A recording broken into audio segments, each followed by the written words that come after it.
My name is Elizabeth Garcia, and I am a student at National Louis University.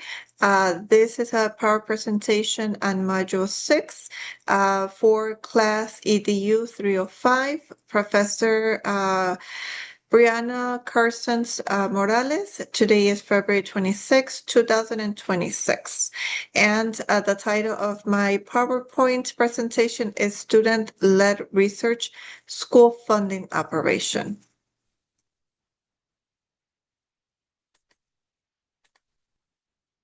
Schooling at what cost? To understand educational inequity, we first have to understand how school funding works. In Illinois, most public school funding comes from local property taxes with additional support from the state evidence-based funding formula and much smaller federal contributions. And the research it shows that heavy reliance on local wealth creates predictable funding gaps between communities. This is that the districts can be the same community, but they're receiving different amounts of fundings. Or separate distance neighborhoods are also seeing that they're very different funding amounts that these schools are receiving. Stanford Children's Illinois explains that equal funding alone is not enough because schools serving students with greater needs often require additional targeted resources to provide fair opportunities. Yes, more qualified teacher staff and more fundings to be able to have those resources and materials and staff in those district schools. The Chingered report also found that even within the same district, funding can vary widely between schools, often helping schools with wealthier students. Similarly, the Ed Built report that majority of non-white color children district receives about 23 billion less in funding each year compared to the majority of these districts that have white families, white children enrolled. Together, this research shows that funding systems are deeply connected to opportunities, and why we need to follow the money is essential to understand these disparities and educational equity.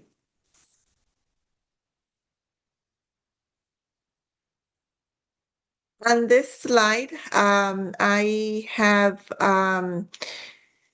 obtain information on the Illinois report card on the school in the district of the village of Summit.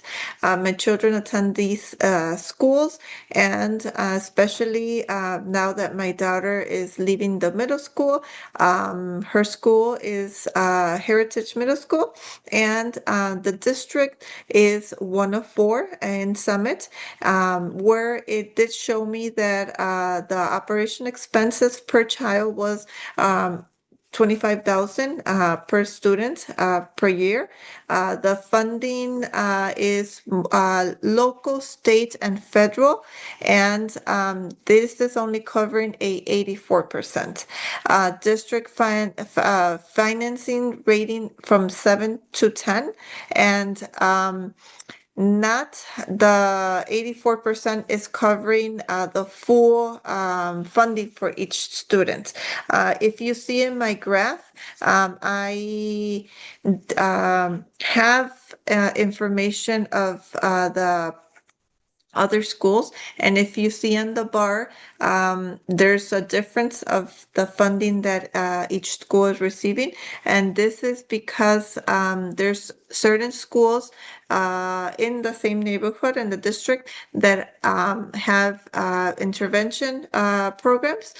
They have children with disabilities, IEPs, and are receiving their services, their therapies, the materials, the high qualified teachers to support and provide a high quality education for these children, and that costs more money.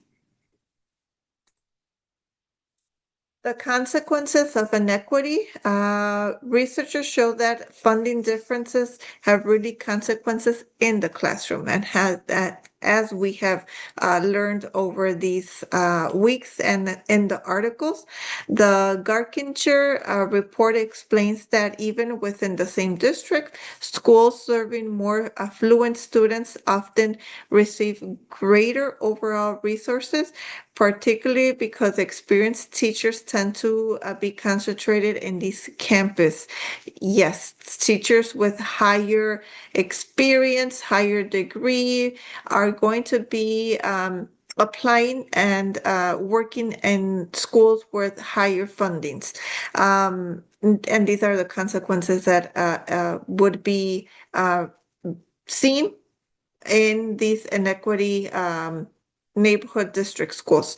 Um, Stand for Children Illinois also emphasizes the schools with higher students' needs require additional target funding to provide these fair opportunities, like I mentioned. Uh,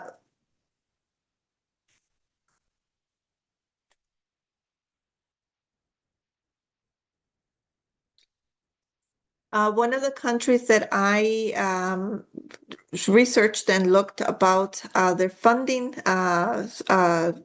schools is Canada. Canada provides an important example of how school fundings can be more equitable. Instead of relying on the local property, like our country, US, does, Canada provinces play a large role in distributing education funds. For example, Ontario serves 2 million students and has shifted away from local tax dependence, which help reduces large funding gaps. Between the communities. At the same time, local schools boards still have flexibility how they spend funds based on the community needs. And overall, this balanced approach shows how the U.S. could resign funding systems to promote a greater equity. The second country that I found very interesting is Finland. Um, Schools are funded equally through taxation. According to the video, the ABC news that I found, Finnish schools are funded equitably through national taxation, and education is fully free for students. Meals and resources, materials, all is free. Both sources also highlight the strong preparation and professionalism trust given to teachers. I saw that many of the teachers have master's high degrees, which give them the full autonomy to how they are teaching in the classrooms. Another key difference in Finland, they reduce emphasize on standardized testings. They don't do those state testings like we do, and it's more focused on students' well-being. Students spend fewer hours in formal instructions classes. The system continues to produce strong academic outcomes, and I did see that children start school at age 7, and they start with a few hours of schooling. I think it's 4.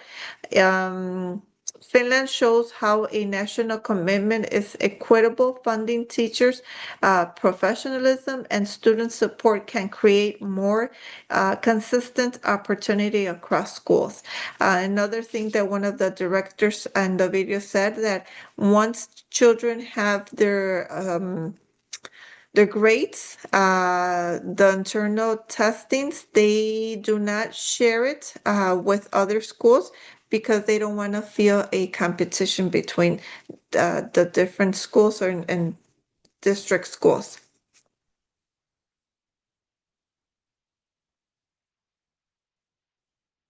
So finally, my reflection and professional responsibility. Funding shapes real experiences. Yes, we know that depending on how much money, how much funding that district school is going to be receiving, um, will impact the children's learning in that school year. Inequity is built into systems. Yes, the systems needs to change. These schools needs to know how to end the inequity. And in my classroom, in the future, when I have my own classroom and I become a teacher, I want to stay more informed on these funding issues, advocate for more equitable resources, and intentionally support my students who may be affected through these systems inequities. I know that teachers cannot fix the whole system, but we can be informed and advocate within our schools and our communities. Lastly, this is my page of reference. I have the articles that were used for the information on the slides, and I also have the videos from the countries along with the I think it's the report card, the information data,